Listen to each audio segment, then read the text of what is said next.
Oke, halo anak-anak. Selamat pagi semuanya. Semoga dalam keadaan baik-baik saja. Kita akan mulai devosi kita pada pagi ini. Sebelum itu kita akan berdoa. Mari kita bersatu dalam doa. Selamat pagi Bapa kami yang bertata dalam kerajaan surga. Bersyukur untuk kasih penyertaan-Mu. Kalau kami boleh istirahat, tidur dengan nyenyak, hingga pada saat ini kami boleh bangun kembali untuk memulai aktivitas kami sepanjang hari ini. Sebentar lagi kami akan mendengarkan sedikit dari kebenaran firman-Mu. Kiranya Engkau yang berkati kami, berikan kami hati yang mau mendengar. Karena di dalam nama anak-Mu Yesus Kristus, kami berdoa dan mengucap syukur. Amin. Oke anak-anak, jadi pagi ini devosi kita itu tentang kekhawatiran. Nah, jadi itu diambil dari Matius 6 ayat 25 sampai 33. Yaitu tentang hal kekhawatiran. Nah, jadi di sini kalian bisa baca sendiri dari ayat 25 sampai 33. Nah, di dalam bagian ini dijelaskan bahwa manusia itu sering kali khawatir. Khawatir akan apa? Khawatir akan segala sesuatu. Salah satunya makanan, minuman, pakaian, dan lain sebagainya. Nah, Tuhan Yesus tahu bahwa manusia sering khawatir. Kalau nanti tidak ada makanan, minuman, pakaian, dan lain-lain. Kekhawatiran dapat menjadi berlebihan. Nah, dapat juga menjadi semacam penyakit. Para ahli ilmu jiwa pun tahu bahwa kekhawatiran dapat menekan jiwa banyak orang.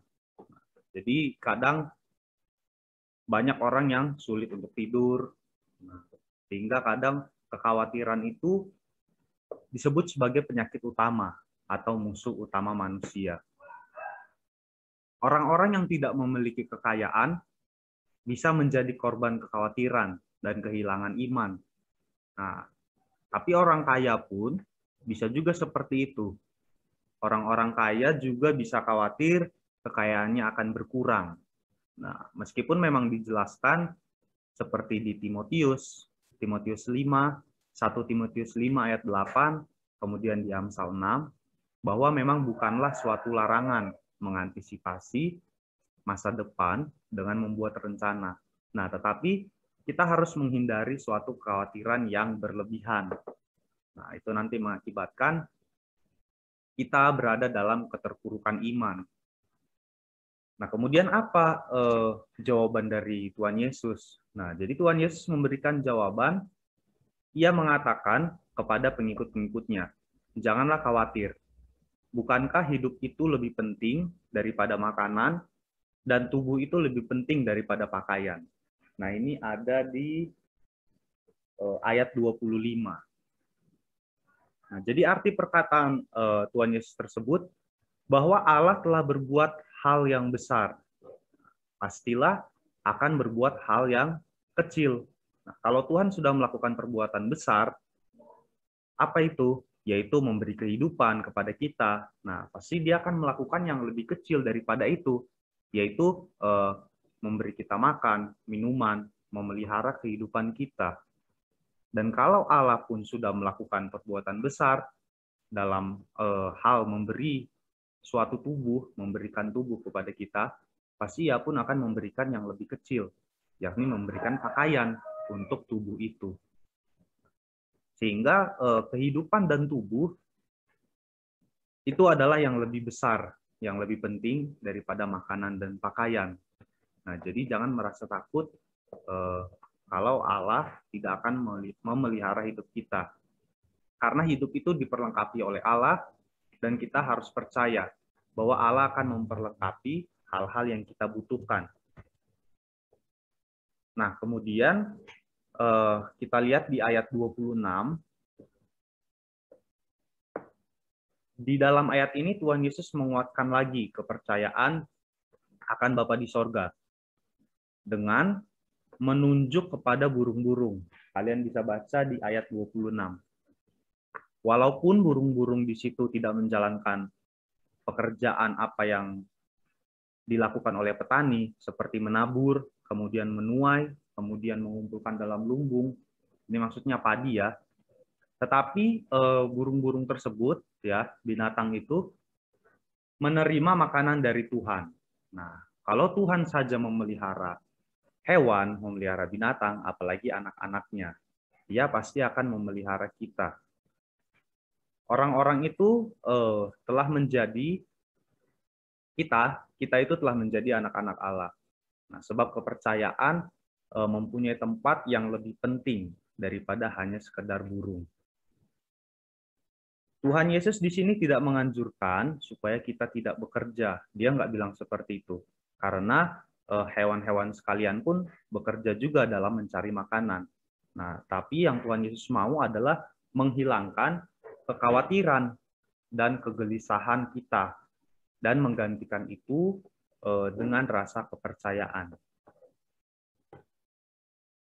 Nah, kemudian kita bisa lihat di ayat 33, yaitu Yesus mengatakan, carilah dahulu kerajaan Allah dan kebenaran Allah.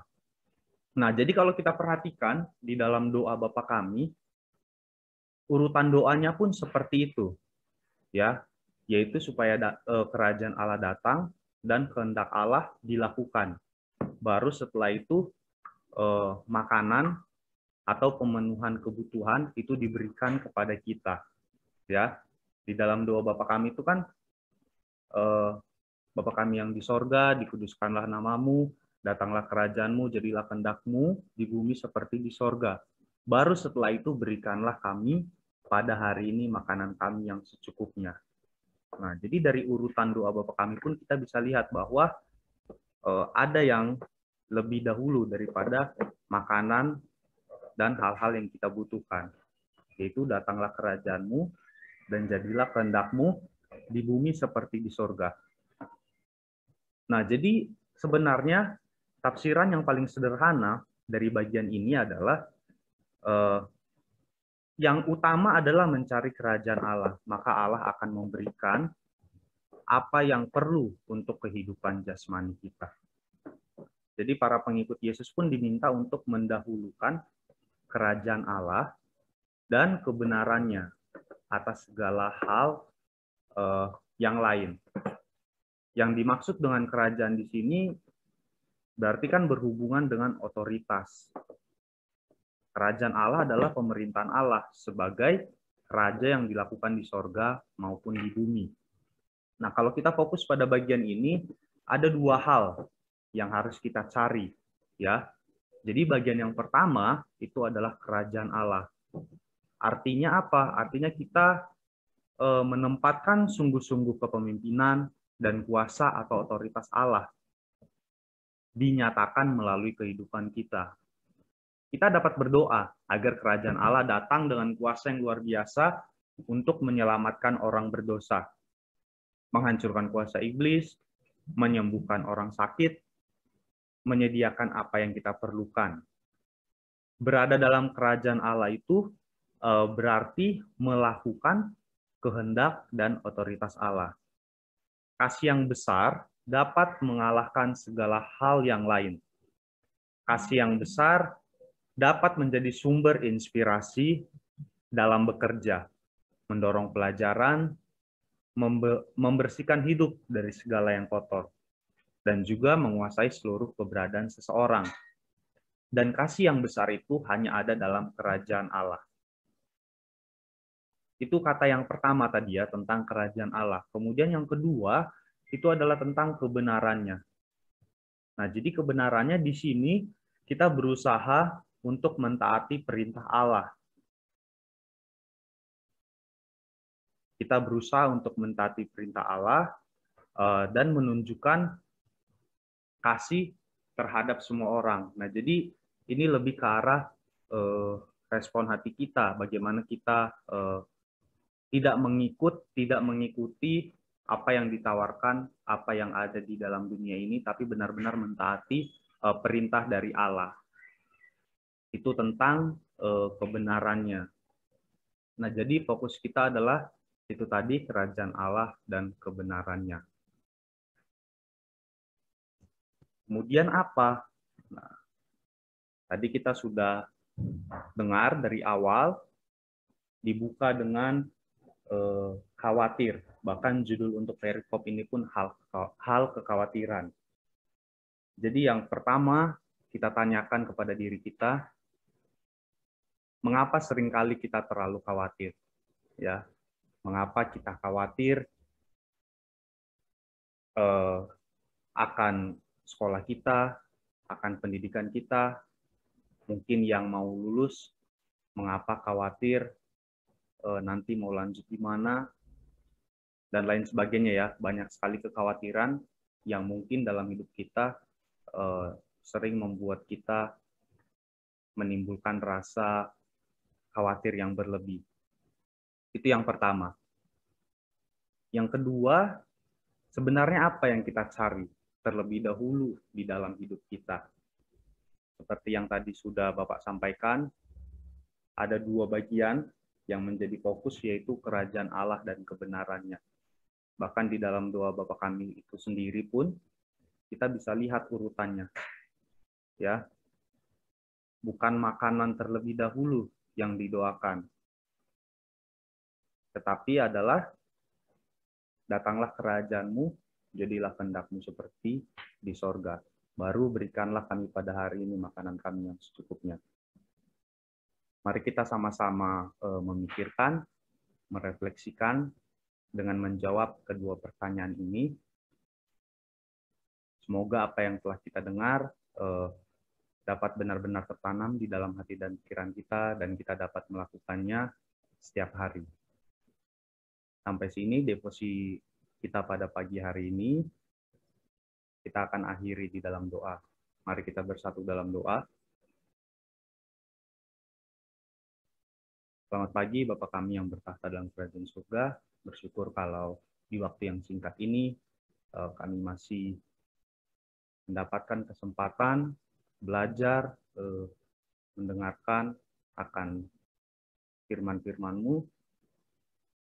Ajari kami untuk tidak memiliki rasa kekhawatiran yang begitu lebih.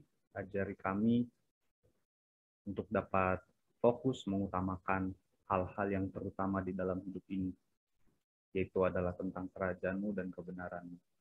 Sehingga ketika kami menyadari hal tersebut, kami tidak akan begitu khawatir tentang hal-hal jasmani di dalam kehidupan kami. Bentar lagi kami mau belajar, kiranya Engkau yang berkati sepanjang hari ini. Hanya di dalam nama anak-Mu Yesus Kristus, kami telah berdoa dan mengucap syukur. Amin. Oke anak-anak, selamat pagi semuanya.